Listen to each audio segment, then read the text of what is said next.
వచ్చిన తర్వాత తీసుకెళ్తాను. ఓకే, ఒక్కొక్క నిమిషం అగోరియమ్మ, ఒకసారి మీరు లైన్లో ఉంటే.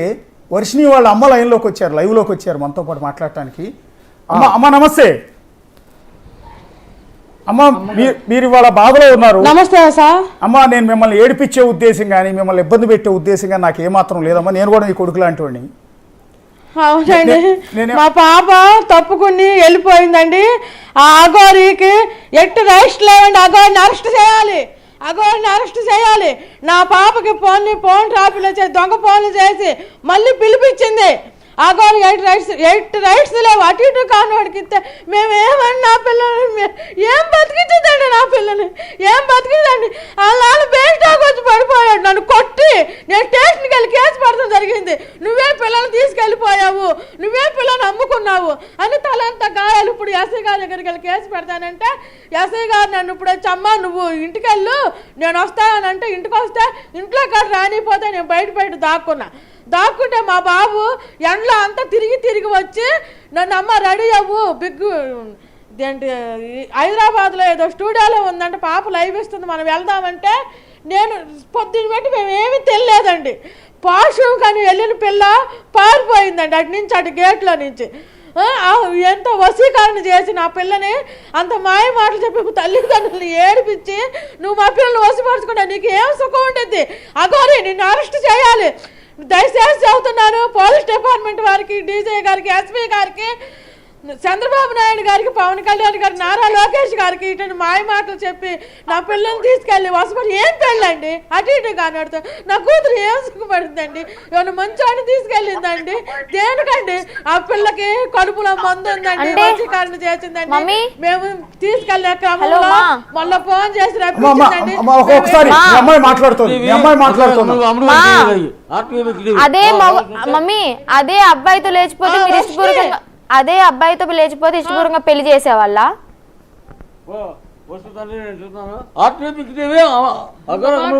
ఇక్కడ అబ్బాయా అమ్మాయా కాదు మమ్మీ, నేను మనస్ఫూర్తిగా ప్రేమించాను అందుకే వచ్చేసాను.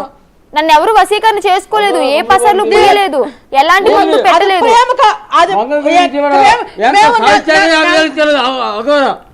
నెల రోజులు మేము మెడికల్ టెస్ట్ లో ఉండాలి, నువ్వు అని అంటే నువ్వు ఎందుకు వెళ్తున్నావు? మెడికల్ టెస్ట్ ఆల్రెడీ హాస్పిటల్కి వెళ్ళాను. మీరు డబ్బులు తీసుకున్న సంగతి అందరికీ తెలుసులే. మీరేంటి తాగేస్తున్నారా? ఇప్పుడు ఏంది తూగుతున్నారు? ఏంటి తాగేస్తున్నారా మీరు?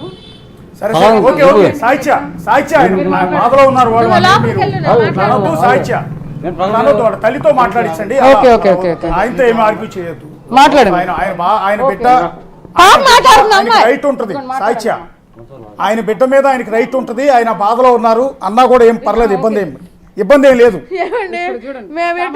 మేము ఎట్టి పరిస్థితుల్లో మేము ఒప్పుకోవట్లేదండి, మేము ఎట్టి పరిస్థితుల్లో ఒప్పుకోవట్లేదండి. బిగ్ టీవీ వాళ్ళు దయచేసి నమస్కరించి చెబుతున్నా, మా బాబుని క్షేమంగా ఉంచండి. మేము ఇప్పుడు బుక్ చేసుకుని వస్తున్నాము, మాకు క్షేమంగా అప్పు చెప్పండి, మీకు నమస్కరించి వేడుకుంటున్నామండి. అది అఘోరి, మా అఘోరి అండి. మా అమ్మాయికి మెడికల్ టెస్టులు చేయించుకున్నా. మమ్మీ వినిపిస్తుందా? నేను రాను మమ్మీ మీ దగ్గరికి. నువ్వెందుకు రావు? దేనికి రావు? రాను. అండ్ అదే మీకు ఇష్టం లేనప్పుడు దేనికి రావు? కాదు, మీకు ఇష్టం లేనప్పుడు మరి తాళి కడుతున్నప్పుడు ఎందుకు ఆపలేదు? అప్పుడు ఎందుకు నవ్వారు? కోడల పిల్ల అని చెప్పి ఎందుకు పిలిచారు? మరి ఇష్టం లేనప్పుడు అప్పుడే ఆపొచ్చు కదా. మొన్నటిదాకా ఆయన పొగిడావు, నీకు మైండ్ బాగా దూరుకో.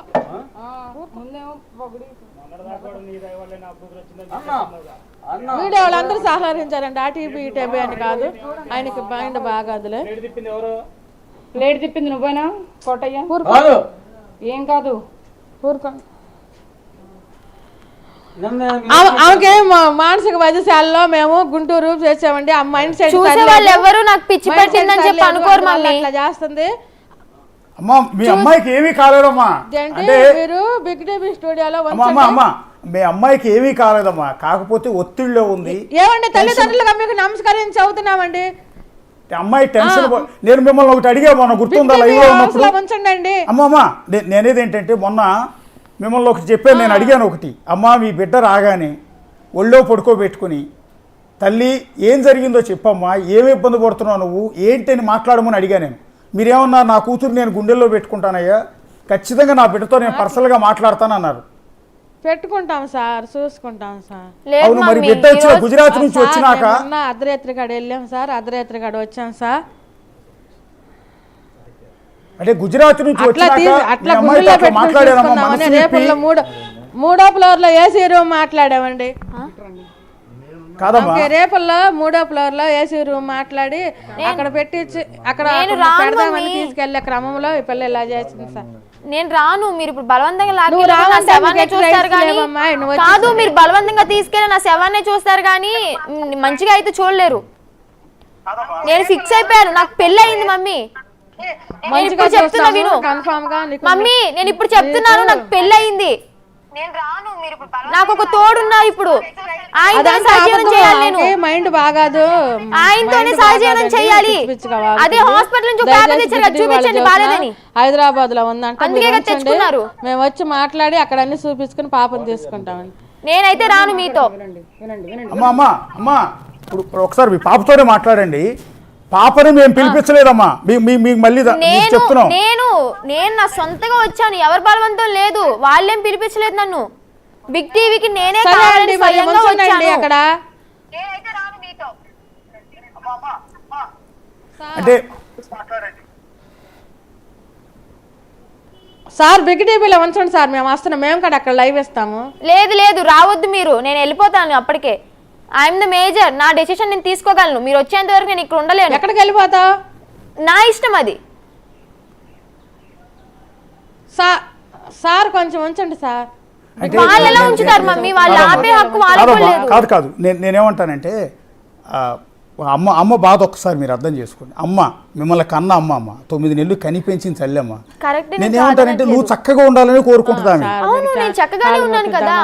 లేదు కాదు, ఇప్పుడు ఆ తల్లి అనుకునేది ఏంటంటే, ఆ తల్లి పడే బాధ ఏంటంటే, నా బిడ్డ ఒక అఘోరీతో వెళ్ళిపోతానంటే ఏ తల్లి కూడా ఒప్పుకోదమ్మా. నేనేమంటాను, నాకు ఇష్టపడ్డాను, నేను ఇష్టపడ్డాను కదా మనస్ఫూర్తిగా. తను లేకపోతే నేను జీవించలేని చెప్తున్నా కదా.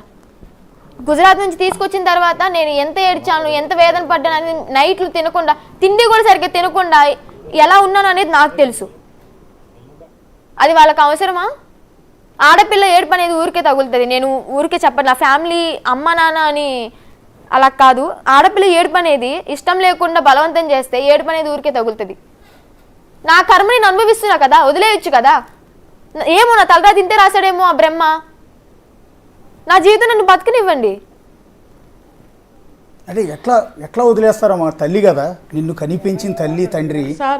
అంటే వాళ్ళు ఇష్టం వచ్చినట్టు చెప్తున్నారు, ఎలా వదిలేస్తాము తీసుకెళ్తాము అని. అలాగే నాకు ఇష్టం ఉంటుంది కదా, నేను రాను, నేను పెళ్లి చేసుకున్న అతనితో ఉంటానని నేను అంటున్నాను. అది పెళ్లి చేసుకుని ఒక మగవాడిని చేసుకుంటే